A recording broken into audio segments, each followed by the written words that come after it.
Welcome back for another WSQ. Today we're going to be looking at immigration and urbanization. As you watch the video, make sure that you're answering the guided questions provided. It's okay if you have to pause or rewatch the video in order to answer the guided questions. When the video ends, summarize the main points of the video in paragraph form. Make sure that you use the specific vocabulary given to you on the WSQ sheet. And then finish by asking one question, something you're still confused about, a general question, or a discussion question for the class. The essential question that we're going to be covering in this video is how did industrialization encourage immigration, urban development, and ethnic diversity? And Spartan historians will compare and contrast different pull and push factors that encouraged immigrants to come to America.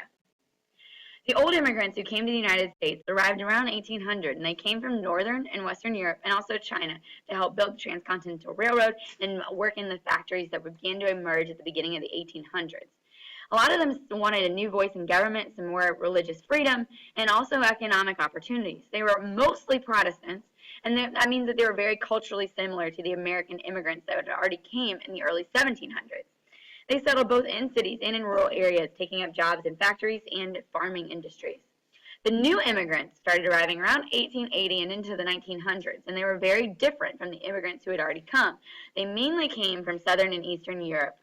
They came mainly for economic opportunity, but they were also seeking religious tolerance. But instead of being Protestants, many of them were Catholics, Jews, or other Orthodox Christians, and this made them very culturally different from the original American settlers. They mostly settled in cities and moved into the jobs and factories. The Russian Jews fled to the United States in search of religious freedom because they were threatened by many of the anti-Semitic violence happening in Eastern Europe. There was little economic opportunity available to these immigrants in Southern and Eastern Europe, and so they came to the United States to try and get more money by working in the factory system. However, people were trying to limit the amount of immigrants coming to the United States by setting more standards. The U.S. Immigration Law of 1893 required that immigrants had to have identifying information, $30 in cash, which is about the equivalent to $150, and indicate whether they had ever been in a prison, a poorhouse, or a mental institution. Before boarding the ship, immigrants also had to pass a medical exam that would indicate whether or not they had some sort of illness before coming to the United States. The immigrants, when they arrived at either two immigration stations, either in Ellis Island or Angel Island. Ellis Island was the immigration checkpoint in Newark Harbor on the East Coast, and Angel Island was the immigration checkpoint in San Francisco on the West Coast. The first step was that immigrants had to have an ID that's $30 and indicate if they'd been in a prison or a poorhouse or a mental institution. The second step was a medical examination before they got on the boat. And then once they got to the United States, they went through the immigration stations at either Ellis Island or Angel Island. Once they arrived, they were able to enter America and look for jobs. Once they settled in America, they settled into crowded slums, often with people who had the same language and culture so that they could help their cultural institutions stay alive. Benevolent societies formed among the immigrants, and they helped immigrants to obtain jobs, health care, or education, and they also came together around people who had become unemployed or got hurt on the job. However, there was a lot of people in the United States called Nativists who opposed immigration. They blamed immigrants for the high levels of crime, poverty, and violence in the cities. They also believed that these immigrants were taking jobs from the native-born Americans. They also were really fearful of the immigrants because they were very culturally different than the Americans who were already here. The nativists claimed that immigrants couldn't adjust to American life because they're poor, they're illiterate, meaning that they couldn't read, and they're also not Protestant because many of them were Catholics and Jews. The nativists petitioned for a literacy test, or a test that determined whether the people taking the test could read English, which was passed by 1917. Nativists in California wanted to ban the Chinese and the Japanese from entering the United States because, again, these people are going to be very, very culturally different than the people who are already there. They passed the Chinese Exclusion Act in 1882 that banned Chinese immigration for 10 years, and it said that people who were already in the United States from China could not become citizens. They renewed it in 1892, which refreshed this Chinese Exclusion Act, meaning that Chinese were excluded from the United States for 20 years. The American government also segregated Japanese children from white children.